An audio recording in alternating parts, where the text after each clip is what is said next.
Computer.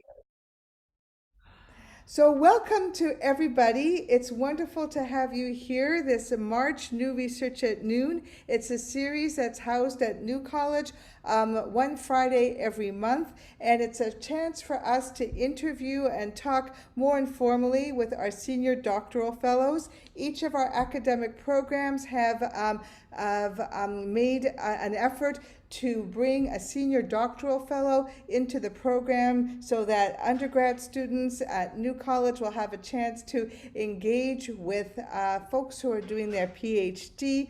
Often hearing about our senior doctoral fellows research gives people ideas of what they might do, would also give people a broader idea of what's out there in the world for them. So we're thrilled to have Elizabeth with us and Sanfanit. And what we'd like to do is start by just asking you a little bit about what university you're doing your doctorate at, what program are you doing your doctoral work at, and why did you decide you wanted to do graduate work or doctoral work?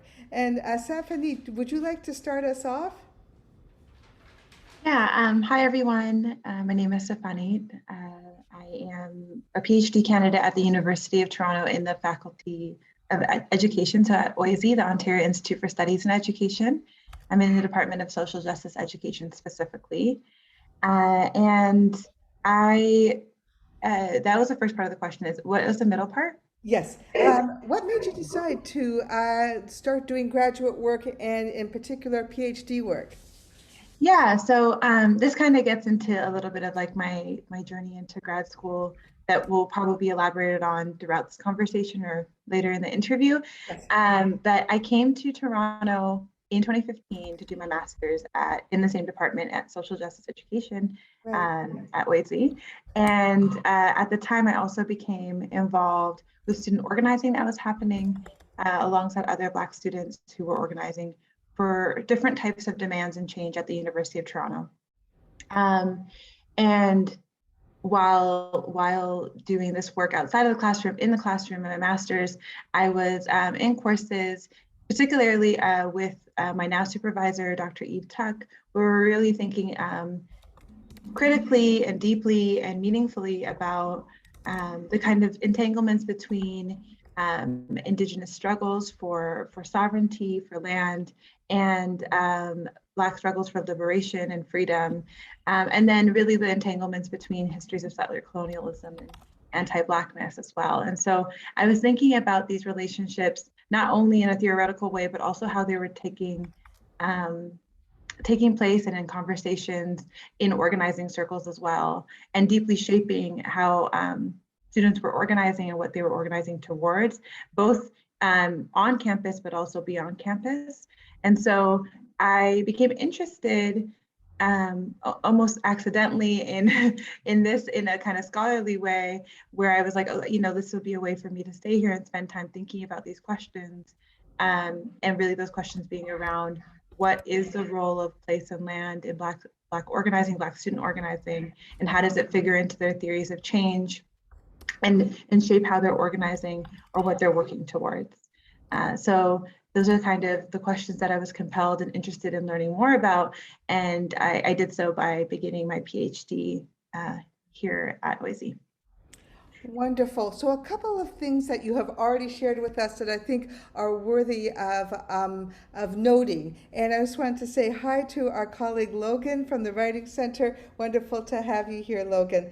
So, one of the things is that you began where you were working. You were involved in activism on campus, off campus, and you were already thinking deeply about the kind of organizing and activism work you were doing. When you got to do your master's, you met some important thinkers, and Dr. Eve Tuck is one of them. And what that thinking did is open up your perspectives and gave you a whole new question, or set of questions questions to think about. And in particular, what is the role of place and land in Black student organizing? And for our undergrads here, I think that is really something to look out for. You are already engaged in some really important work through your studies, through your co-curricular activities, maybe even through your paid work, and they have raised questions for you. And keeping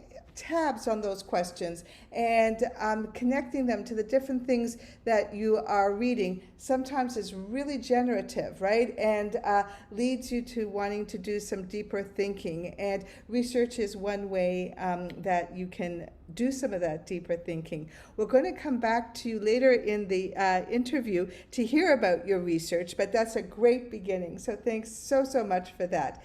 And Elizabeth, would you like to try the same two questions? Where are you studying? What's the program? And how did you get there?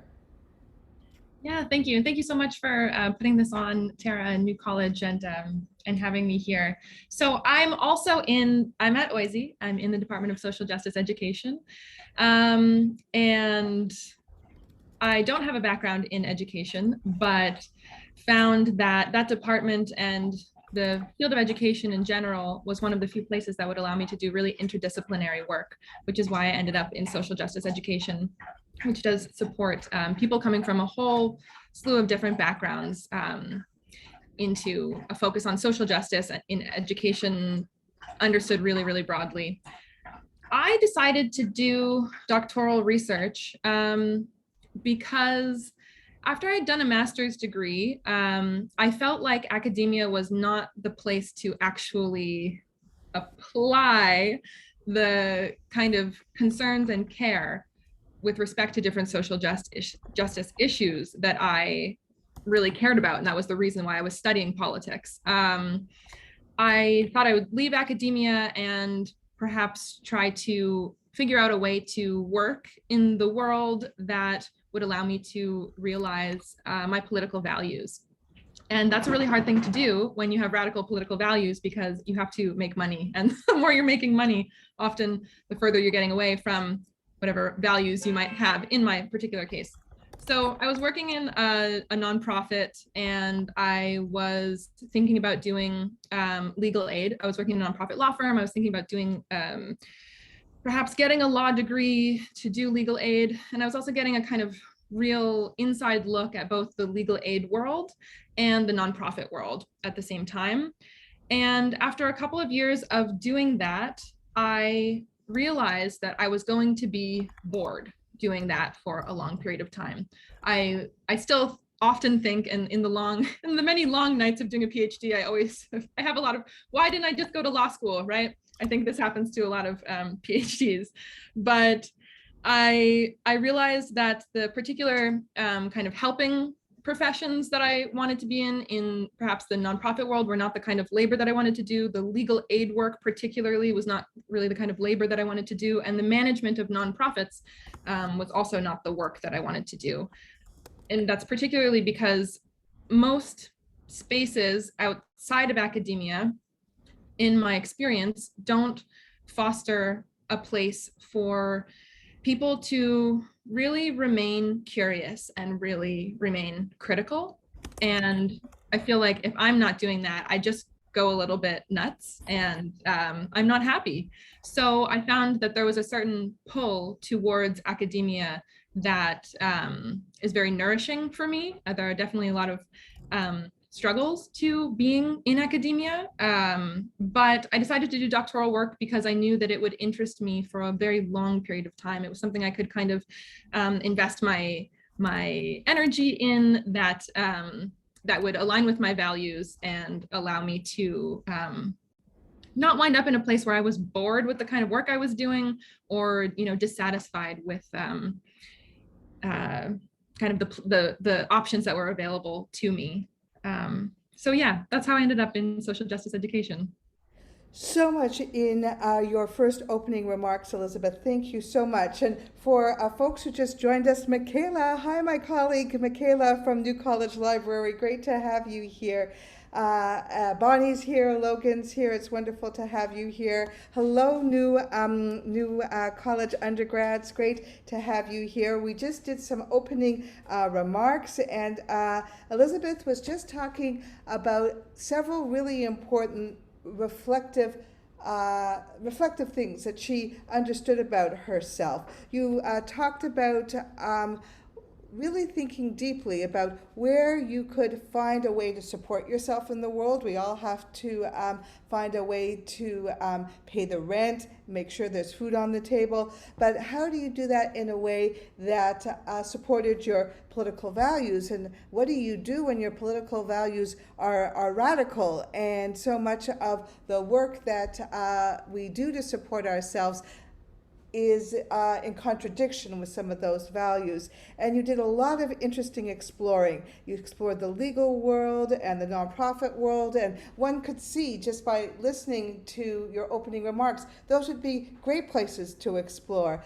But the more time that you spent in those worlds, you really were looking for the longer term, and you were thinking about, okay, this is the kind of actual labor I do in these worlds. Is that enough? And I really loved your line about you needed a space to remain curious and critical. To have that kind of deep understanding of yourself is really important. And then that is why ultimately, even though you weren't sure at all whether academia was a right match for you, after doing some other things, you felt the pull back. And I think that's really important for us to remember. You know, just because graduate work and the academic life isn't something that you might want to do right now, it's always something that you can come back to. And there's lots there. We have one more question in set one, and then we're going to stop and see if folks have other questions or comments. And I love this question because it always ends up being something that gives us lots to think about. Could you talk, and we'll go back to Sanfanit first, can you talk about an important moment in your academic journey so far, in your PhD journey so far? Yeah, so an important moment for me, there's been many, I think, moments I could speak to for this question, but one I want to, the one I'll go with is when I completed my comprehensive exams. And for undergrads, the comprehensive exams, they vary from department to department or even institution to institution, but they're often a set of written essays or an oral defense, which demonstrates that you've read within a field, a discipline, a set of literature, and this might be multiple fields or maybe just one in depth, but this is a way that you're demonstrating that you're ready to then go and speak into this field, right into this field, conduct your own research, and contribute to this field. And so with comprehensive exams, they to me felt like the most confusing thing to think about, to conceptualize. And part of that is because there isn't really a one-way approach to do it, even having very clear sense of what it is. And one thing that really was important for me to learn during that particular time in my doctoral degree was that I'm learning something new, and I'm trying to do something at the same time that I'm learning how to do it. And so it is definitely difficult. It's difficult. Now, that is not to normalize the difficulty and just kind of get stuck in that, but to like give yourself a lot of grace and to kind of like write and feel your way through it. My mentor talks about this as like writing as a way to know, which talking about writing and actually coming to know through writing and then generating that into writing to tell, which is like what you put forward into the world. Like I'm telling you what I know, but you've done all this writing beforehand to come to know something. And so that was a very challenging part, but when I got to the other side of it, I was like, oh, like I have so much more of an understanding of what I needed to do. I can talk about this in different ways now, and this is a really enriching process. And I think a really important through line of the doctoral degree is knowing that you are not expected to come to a PhD knowing how to do research. You come to a PhD to learn how to do research. You're not coming to a PhD to learn how to write because you know how to write a comprehensive exam already, or because you know how to write a dissertation. You're coming to learn these things. And so learning that you are a learner or learning that I was a learner rather, was a really important moment in my doctoral journey. So rich. Thank you so much. So there are what we call in graduate school milestones and what students often call hurdles, right? And the comprehensive exam, whether you call it a milestone or whether you call it a hurdle, are there as a way to allow students to demonstrate they're ready to go to the next step. And I love the way that you talked about it. You needed to show that you were ready to go and do the research.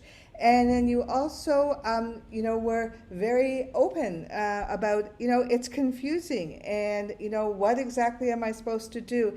And as Bonnie has talked about, and maybe Logan and Michaela have some ideas about this too, because they're both very much engaged in writing and research, is that you used the process of writing to learn what you needed to learn. But then you had to do a different kind of writing. I love the way you said it, as Bonnie does, writing to tell, right? And once you knew what it is you knew, which was different than trying to figure it all out, you had that to share. Thank you so much. Elizabeth, we're going to go to you. Do you have a moment that was important in your doctoral journey so far? Sure. I love Stephanie's comments though on that, the way that skill building is kind of this really long, intense process throughout the degree, because writing a dissertation, it's like you're thrown into this process of writing a book when you don't even know how to write a chapter or maybe even an introduction. So it is such an interesting process of skill building, and you do learn those skills as you go. So anyway, I just really like that. But I guess the moment that I wanted to highlight would be, and there are so many, but I had this really lucky opportunity in the second year of my doctoral studies where I'd sent out an abstract to a conference and I got into the conference, but I also got this email totally out of the blue that was from a scholar who was from the organizer of the conference, who wanted me to come and participate in a private colloquium and seminar with all these advanced scholars before the conference. And they were like, we're gonna pay for you to come and put you up. And I was like, oh my God, they don't even know that I'm in the second year of my degree, because they definitely would think I'm, probably more advanced to offer me that kind of opportunity. And I went to the colloquium. I got so much out of it. It was just 20 scholars, all people who were, established in different fields. And I got a lot out of it in terms of my own work. I ended up getting published out of the connections that I made there. I ended up getting a lot of ideas for how to run an interdisciplinary seminar with a diverse range of scholars and produce work out of that ended up, it was so much that I learned from this opportunity. And it is one of those really rare opportunities that I was so happy to have. But the reason that I bring it up is because if you do a doctoral degree, you are going to get 99 no's for every yes that you get. And it's going to hurt. Unless you're like just completely magical, you're just going to get no, no, no, no, no. We don't want you. You're not quite right. And you have to really have a thick skin. So applying for conferences, trying to get something published, applying for programs to get into a degree, asking people for references, all of these things, you're going to get so many no's and it hurts. And you have to figure out a way to live with that and not be consumed by it. I think this is not something that's obvious to people outside of the academic world, that there's really a lot of rejection. People are like, oh, you're doing your PhD, you're so set, or you've published this, you must have had such a nice time of things. But on the inside, once you get there, it's just rejection after rejection. And I just want people at the beginning of their journeys in academia to know that it happens to everyone, and to not let it make you bitter and not let it make you feel less about yourself, because it's an unfortunate aspect of how the academic system is structured, and it's not about your personal value. And then sometimes So the thing about the abstract that I sent out that I want to highlight is sometimes you send something out and you just have this wonderful response and things just happen, and just leaving space open for that to happen. And just not being so attached to all of the things you put out because of all the rejection that you're going to get, because it's so harsh. And don't let it shut you down is kind of the moral of the story for me about that. Thank you so much for such a thoughtful set of remarks. A couple of things. First of all, the importance of having confidence. And even when you are a beginner and you know you have to build your confidence, taking a risk, even as a second-year student, feeling there's a reason that folks invited me to this. They feel like I have something to offer. I'm a good match. I fit. My work is a good match. My work fits. And going for it, and then having all of these wonderful things, come up. And I listed them there. So even if you don't entirely feel you're ready, but you get an invitation, feeling enough confidence to take it up and say, I will learn, and even if I make a mistake or I feel I am not as advanced as everybody else, I will get somewhere really wonderful that's different where I am now if I have confidence and take a risk.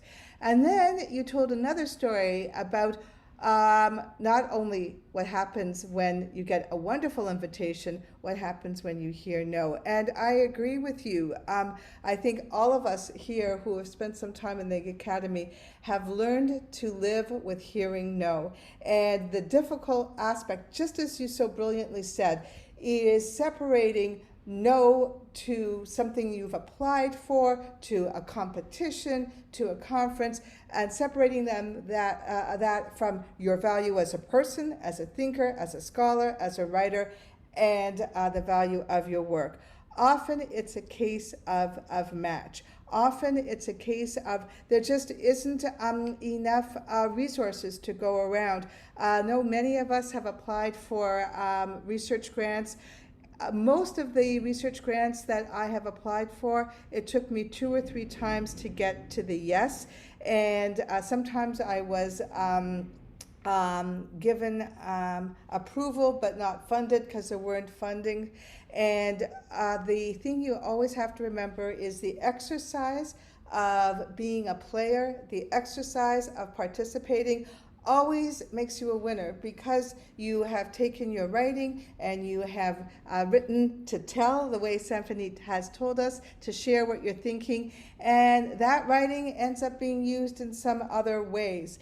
My wife was a competitive skier growing up and did a lot of competitive ski racing, and she would always say to me, after I was a little glum after not getting a SSHRC grant the first time, says, Tara, there can only be one winner, and there's honor in being a player. There's honor in being the competition. If you weren't good enough to compete, if you weren't good enough to put through something that could be read by colleagues, then you wouldn't, and there's honor in that. So I love what you said. Thank you so much. We're going to take a little break now to see if any of our audience members have any questions or comments. Everything is welcome. Everything is interesting to us. You can unmute and introduce yourself and say hi, or you can put it in the chat. So the floor is yours. Any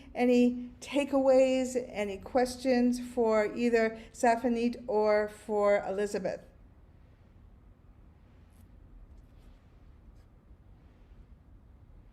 Just to let folks know, Symphony put a beautiful reference of where this idea from writing to know comes from. Thank you so much for that. Okay, one new message. Looking forward to hearing more about the research. All right, thank you, Bonnie, for that segue. Here we go. Question 2. To continue our interview, can each of you tell us the title of your project, what's it about, and why you wanted to study your topic? We heard a bit about your journey. Tell us a little bit about your research. So, Elizabeth, why don't we let you start this time? Sure, thank you. I wonder, I saw that Logan had a question there. If we want to, I don't mean to take over moderating duty. Thank you. Logan, thank you. No, you should. We do this collectively. Logan, please go ahead. Thanks all. Sorry, I see Stephanie in the chat. Thanks. Yeah, just wanted to say thanks for sharing these insights so far. I don't want to take up too much time for getting to your research, but I just wanted to echo something I think you said, Stephanie, in terms of, right, I'm doing a bad job paraphrasing, but like putting together the plane while you're flying it and learning how to do these things in graduate school, you know, while you're doing them, and how much emotional and invisible labor that takes. And it just makes me think too of undergraduate work as well. You know, I work with a lot of students across the disciplines on their writing assignments, and many folks are encountering you know, Western genres of writing that they've never been taught how to write, and the kinds of expectations for students coming in, and, you know, you're expected to do this with doing research in this way, using these sources, and just makes me think of, yeah, kind of your comment and extending it to undergraduates as well, and just how it is that we're always forced to do the thing, but learn how to do the thing at the same time. So yeah, thanks for sharing. Thank you. Yeah, thank you for that. Sorry, if I could just say back to that, I think that like that is such a, it is such a silence part of learning. Like, I don't know why we act like that's not what learning is. I feel like we talk about learning as this thing, or especially in graduate school, I think we can assume that we're just coming and we're just putting on display what we know how to do, what we already have a lot of things to say about. And sure, that might be the case, but we are learners. And I think that's been a really profound idea. And I love how you extended it to undergrad students, because that feeling, for me at least, it alleviates some of the pressure when we remind ourselves that we aren't supposed to already know how to do this. That's okay. That's part of the figuring out. And also that we remind ourselves that there's nothing like inherently, we're not like inherently able to do this. Like, these are all skills, these are all practices that we get better at with trying. Beautiful. And if I can just riff on that a bit, the moment that I went into a master's degree, all of a sudden, everyone starts saying, what's your research on? What's your research on? What's your research on? And I always found that really shocking, because I always and still consider myself a learner, not a researcher, and someone who is learning with people and from people. And the question, what's your research on, always, for me, asks for you to present yourself in a certain posture of mastery towards the objects of your research. And I never got over feeling kind of triggered by that question, honestly. I mean, I am going to talk about my research next, so don't get me wrong here. But there's a lot of posturing that goes into the kind of status of, once you're stop being an undergrad, you're not a student anymore, you're a researcher. And I think that is whack, honestly. I think that we need to hold more space for the collective learning process through all of these different stages, and less about posturing and already coming to the table as some sort of master or like owner of your research object. So I love that. I love your comments and responses. Thanks, Elizabeth. Do you want to continue on and continue with where you have landed at this point? Yes. Yeah, okay, thank you. So my dissertation is, it's entitled The Politics of Representation and the Coloniality of Feeling. And this research is about, or this learning process for me is about understanding the long histories that are embedded in our contemporary sensibilities about cultural politics. So for me, this is a question about the relationship between affect and emotion or feeling. I'll use the term affect, aesthetics, and politics. And I trace this configuration of affect, aesthetics, and politics through different artifacts and different time periods in order to understand, or to try to understand, why we feel today, why we feel the ways that we do about the role of culture and art in shaping our politics and in shaping political imagination. So that's a gloss. That's a lot. What do I mean by this? Let me just give an example. And I know we don't have tons of time, so I'll give a kind of entree into the questions that animate me. So I'm going to start with Dave Chappelle. So the famous comedian, I bet everyone knows who Dave Chappelle is. Famous Black American comedian. He is such a lightning rod for controversy, has been in the past and is is today. Particularly, the most recent controversy surrounding him has to do with him making jokes that are deemed transphobic, and him doubling down on his jokes that are deemed transphobic. And so on the one hand, we have a kind of camp of people who, you know, hate Chappelle for this transphobia. And then on the other hand, he has been praised as the most brilliant critic, you know, funniest man in America, most brilliant critic of whiteness and of the liberal elite. So our contemporary cultural discourse, and I think this extends, for me, a sensibility extends from the popular into the academic. I don't see these as very, you know, distinct spheres.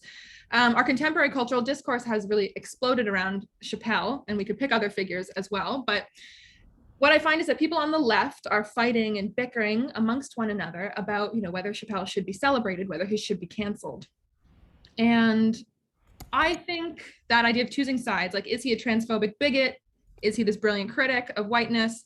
If we bracket that question, other questions emerge. And this is where I'm interested in going. So what other questions emerge if we bracket the question of, you know, should we cancel him or celebrate him?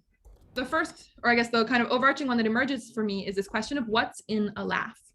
What's at stake and who gets to make jokes about whom, and who's allowed to cross what kind of line, who's allowed to make this kind of joke, who's allowed to laugh at this kind of joke.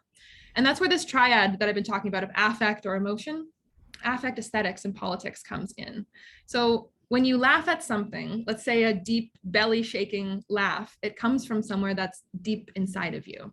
And when we think about Chappelle's jokes, whether we laugh at them, whether we cringe at them, the idea that's being reproduced here is that your politics is similar to that laugh, something that's deep inside you, something that is revealed through this affective expression. In our contemporary moment, we're understanding politics as deeply personal. And this is related to, and we can recall the history of the feminist slogan, "The personal is political." There's much more that we could say about that. But yeah, the idea that your politics, like that laugh, is somewhere deep inside of you, and expresses something specific and important about you.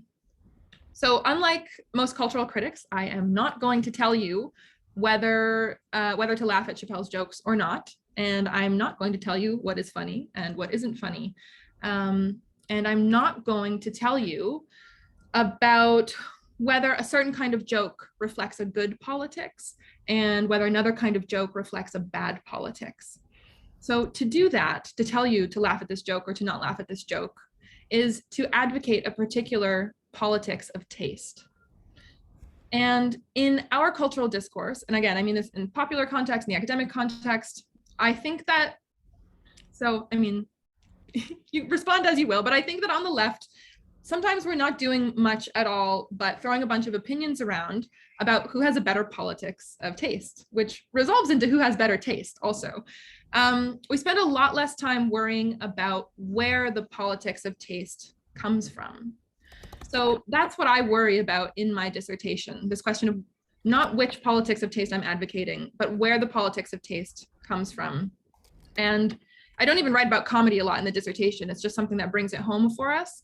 The key point about comedy, the idea that Chappelle's jokes matter, the idea that they matter politically, the idea that our feelings about them matter, the idea that our affective response, that a laugh matters, that it expresses something or signifies something about our politics, all of that is predicated on the idea that aesthetics or art or cultural forms do something in politics. So when I talk about worrying about where the politics of taste comes from, I'm identifying how the idea that art matters politically is based on this foundation that art matters because it produces some kind of effect.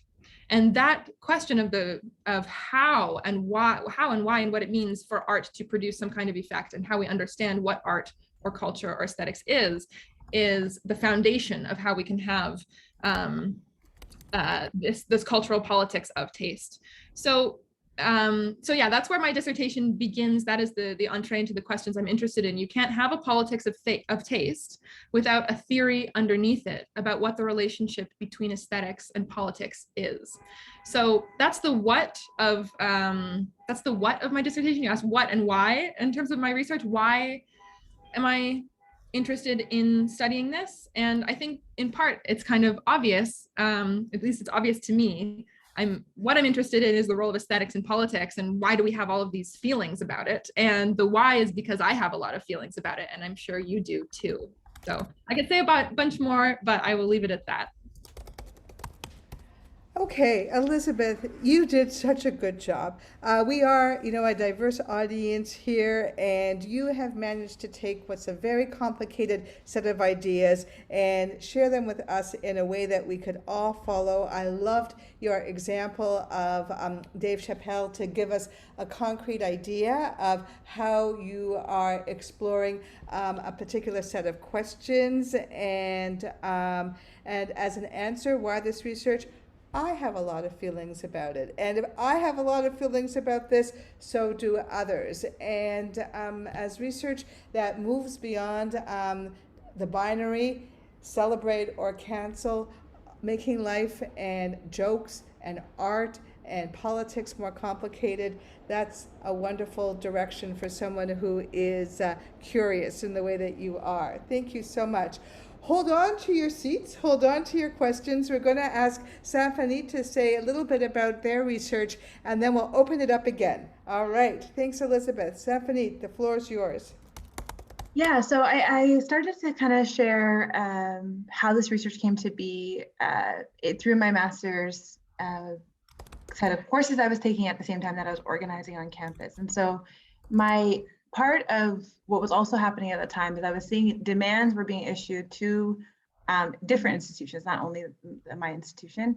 And the demands were often taken up in very different ways, taken up in ways that were not fulfilling the demands as such. And so I also became really struck with this idea of what is the scope and role of Black student organizing, like what are Black student organizers really seeking and longing for. And the kind of conversations I was having, outside of before and prior to my research study formally beginning was often it was not tied or even solely linked to the institution or the post-secondary institution, their campuses. It was often well beyond that. And so I was thinking about that alongside the idea of land and Indigenous theories of land, and really what it means to think of our universities, all universities on Turtle Island as on Indigenous land, and what La Paperson writes about thinking of as like a land-based politic means that you're always taking seriously that you're on Native land. And so merged my research study, which is entitled Black Student Organizing on Indigenous Lands.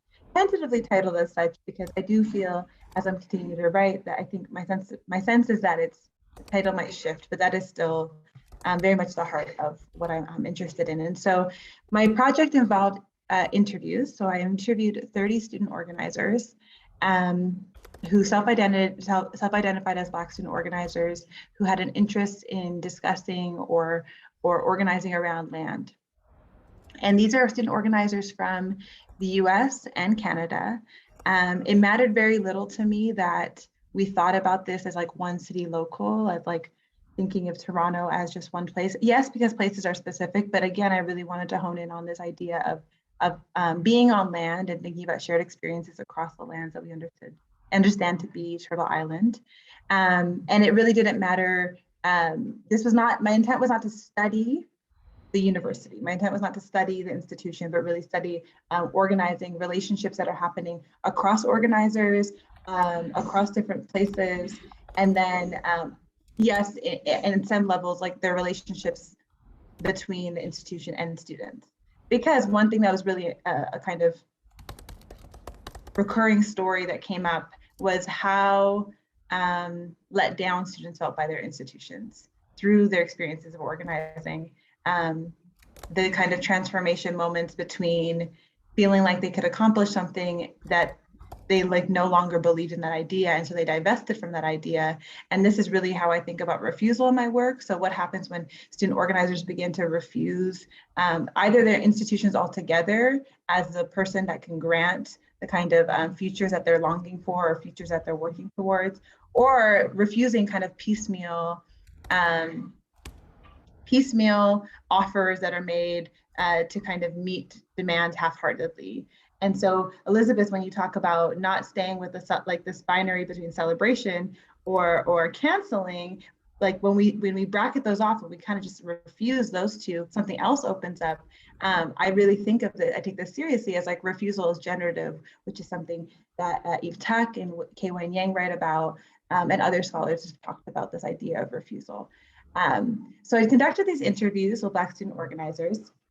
And then I held focus groups where they met with each other, and we have 3 focus groups, and they talked across each other. And we were really just trying on this idea of what does it mean to organize with land-based politics? What are your relationships to land? And so the relationships to land and the kind of conversations around their definitions of how they understand land came through in photos. Participants shared images with me, and this was a kind of visual research method to really think about stories about their relationships to where they grew up, where they are now. And these launched us into conversations around how this actually informs their organizing.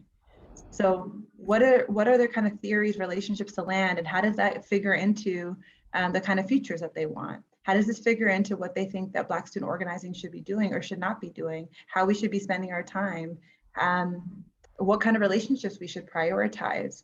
Of course, the kind of conversation that's really important to this too is what are the relationships with and across Indigenous communities, and again, with understanding land as Indigenous. And so one kind of turn of phrase we spent time talking about in focus groups comes from Sandy Grande, who's a Quechua scholar, and she riffs off of Moten and Harney, who write, not being in but not of the university. So this kind of relationship that Black students might have with the university that is a fugitive relationship where they're like there, but they're not invested in it. And then Sandy Grande writes a step further and writes, what if we're not in the university or of the university, but we are rather on land? And so really, what does that open up? Again, this is another kind of refusal, but what is the generative possibility that emerges there? So we spoke about this.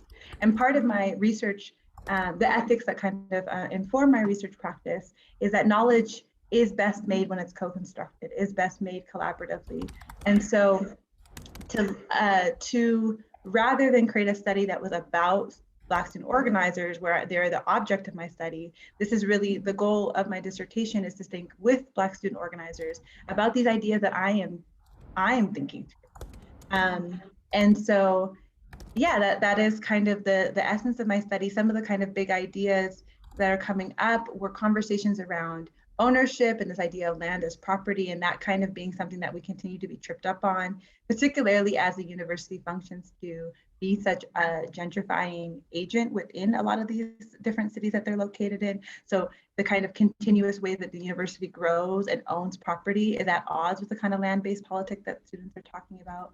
That's one big idea that we chatted about. Other things are really just about the kind of tensions and contradictions that happen in trying to organize collaboratively. There's a lot of different ways that works and doesn't work at times. And so how do we work through those kind of tensions and rather than try to usher away or hide away contradictions, embrace them and kind of sit with them and figure out where to kind of navigate from there.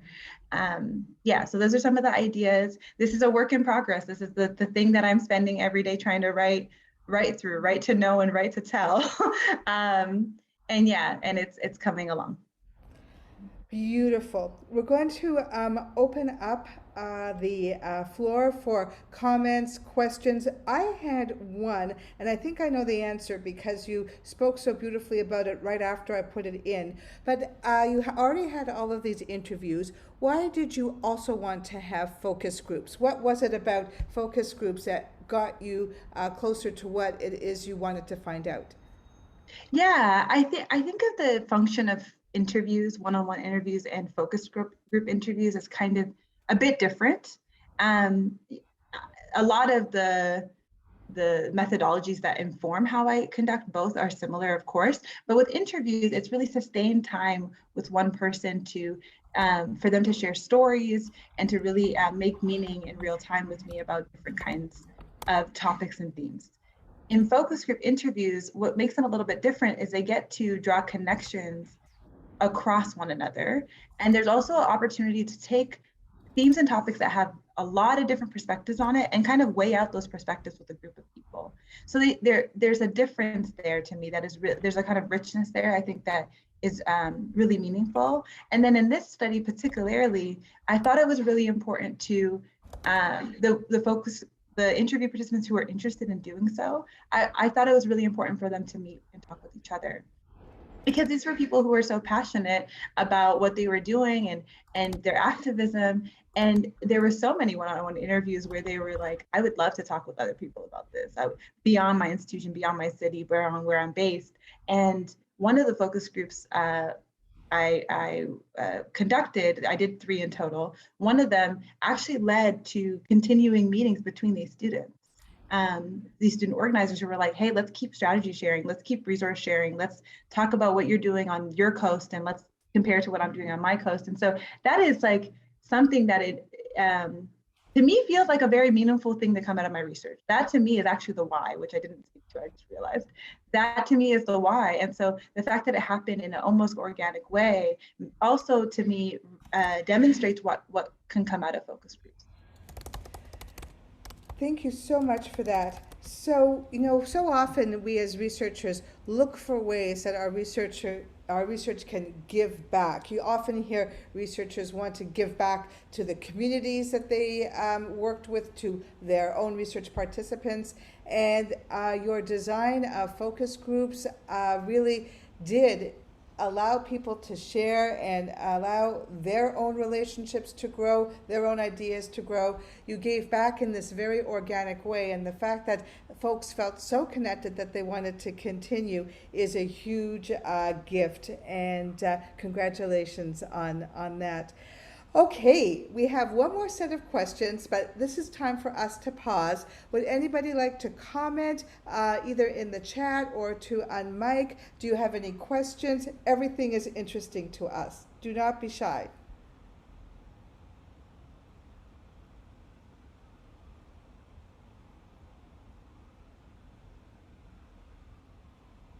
All right, we're good.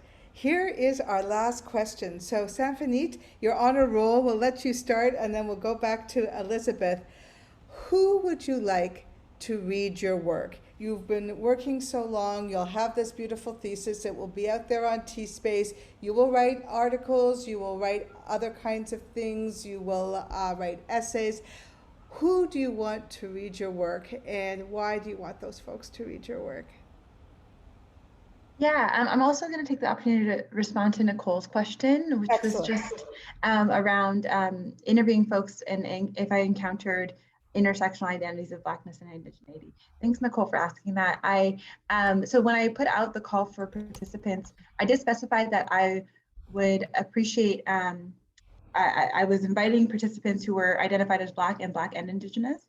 And so unfortunately I didn't have participants I had one participant who did, but then wasn't able to participate as we got closer to the interview, who identified as both Black and Indigenous to Turtle Island.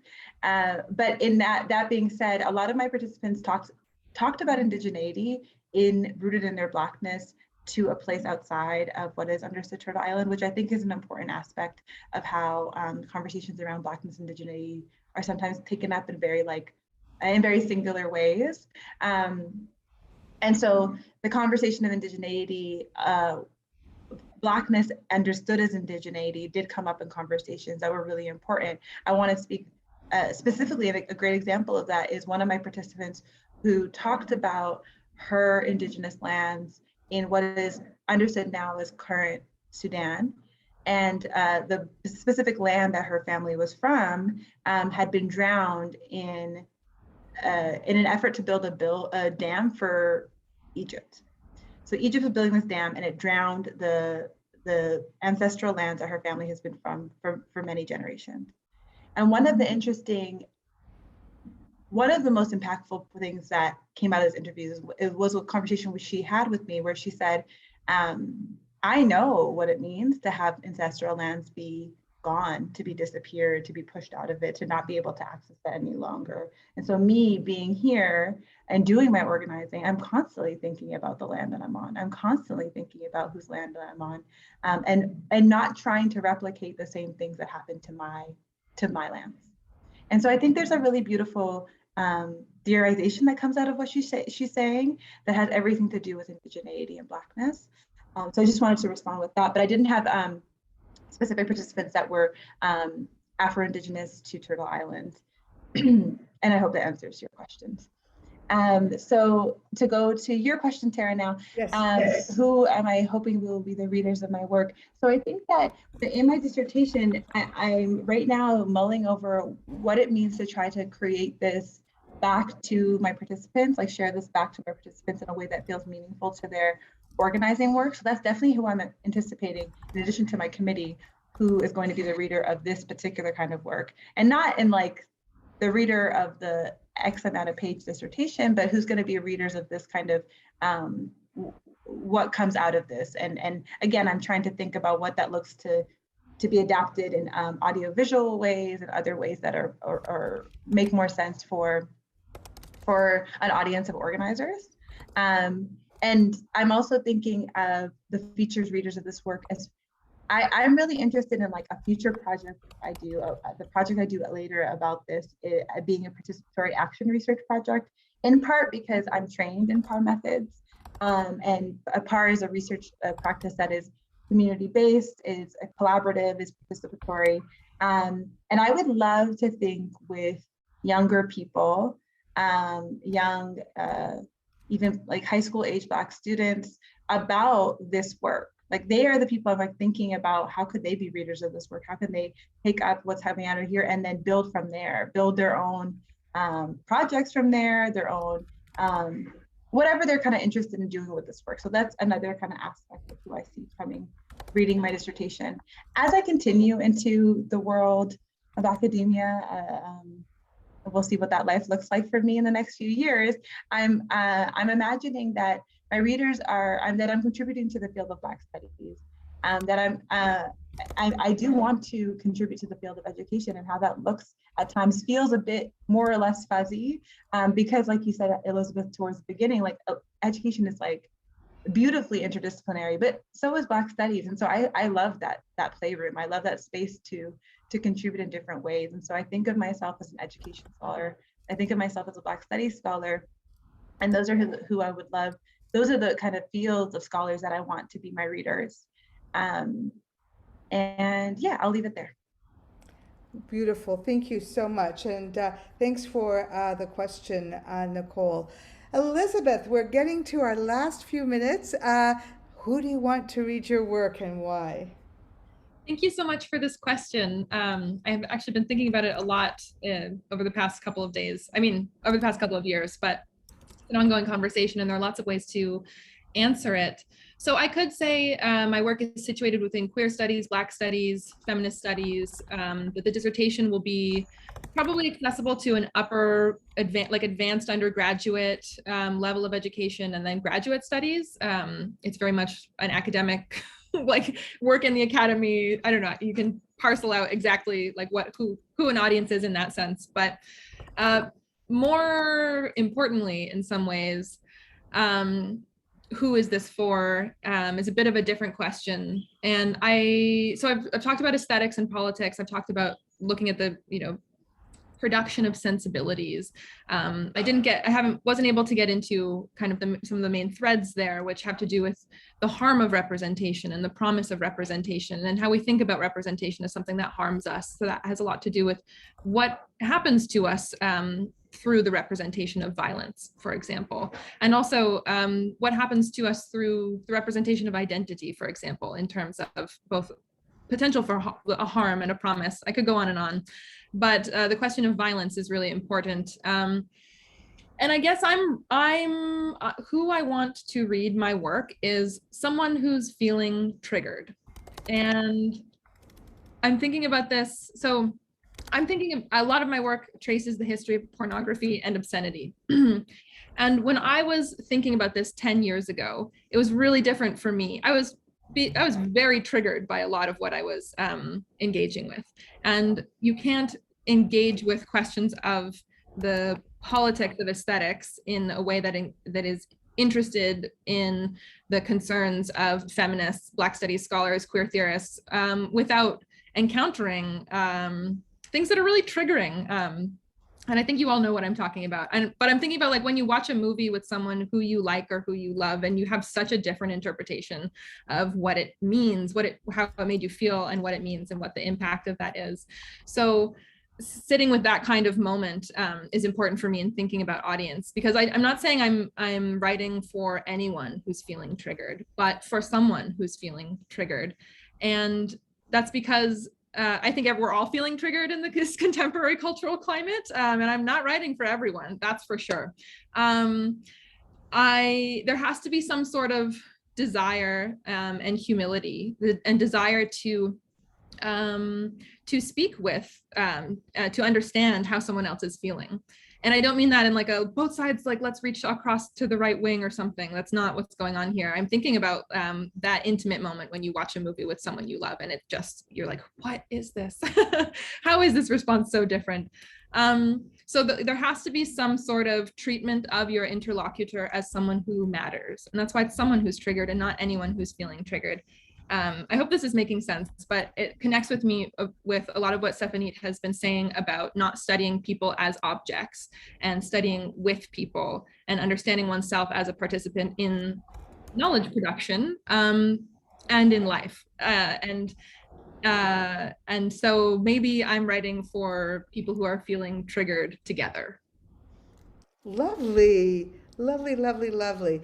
We have just one more minute for some final remarks, takeaways, questions. Anybody want to engage before we go? Bonnie has put something in the chat. Thank you, Bonnie. For Safanit, Bonnie wants to hear more about what your work suggests about how to challenge a piecemeal approach to social change. And Elizabeth, you noted some constraints on critique in nonprofits. I'm also concerned when academics see themselves as bringing critique to circles that include many people who are trying to work for change. How do we build broad conversations? And I would love to hear one work that inspires you, and that in addition to your own work, we should read to hear more about the questions central to you. Maybe coffee. So there's lots in here. I think each of you should choose one piece of Bonnie's wonderful response. Both of you are going to come back to New College to share a more formal presentation about your work at our Senior Doctoral Fellow presentations. I think that I am going to save the chat. I'll send it to you so that if you would like to take any aspect of Bonnie's question and bring it to the next set of presentations, awesome. But meanwhile, just as we close, do you have each of you something you might want to say in response to Bonnie's many provocations? Yeah, I'll just say that one of the ways that they challenge piecemeal approaches to social change is that they don't seek them out. And so they do the work of speaking with one another than trying to speak with those in power. And so this idea of like completely disinvesting from trying to change the university, it has a lot of currency and has a lot of synergy around that and the participants I've spoken to. So I can speak more fully to that maybe when we grab coffee, which would be lovely. And I also wanted to share, because I love this question of what inspires you. There's so many things that inspired me, and I wish that this is a question that we could end every talk with. Like, I think that's a beautiful question. But one book I will name is The Black Shoals by Tiffany King. Yeah. And Tiffany King's work is so hard to even begin to say how impactful it's been for me. One thing that she has profoundly taught me is not to think of Black studies as a field as like a lacking, and one way that she talks about Black people is that she has a deep trust of Black people, which I think is very beautiful. And so Tiffany King writes about this idea that At first she was like, what can Black studies learn from the field of settler colonialism or learn about genocide or conquest? And then she shifted her question to say, what does Black studies already know? What do Black people already know about this? And that actually has everything to do with how I've shaped my research questions. It wasn't from what can Black student organizers learn from Indigenous theories of land, which is not to say that there's nothing to be learned, but it is to say, what do they already know about land? What are their theorizations they already have? Which is an important ethical stance for me to take, to not think of Black people as void of having these kind of analyses. So yes, Black Shoals does way more than that. It's a text that thinks across Indigenous and Black feminisms, and I would definitely recommend it as a beautiful read. Awesome. And Bonnie, given how wonderful the question is, I'm going to add it for our new Research at Noon questionnaires. I think it's a great question. Elizabeth, the final word is yours. Anything you'd like to say in response to Bonnie's wide range of interesting questions? So I will be very brief because we could have many coffees about many of these questions.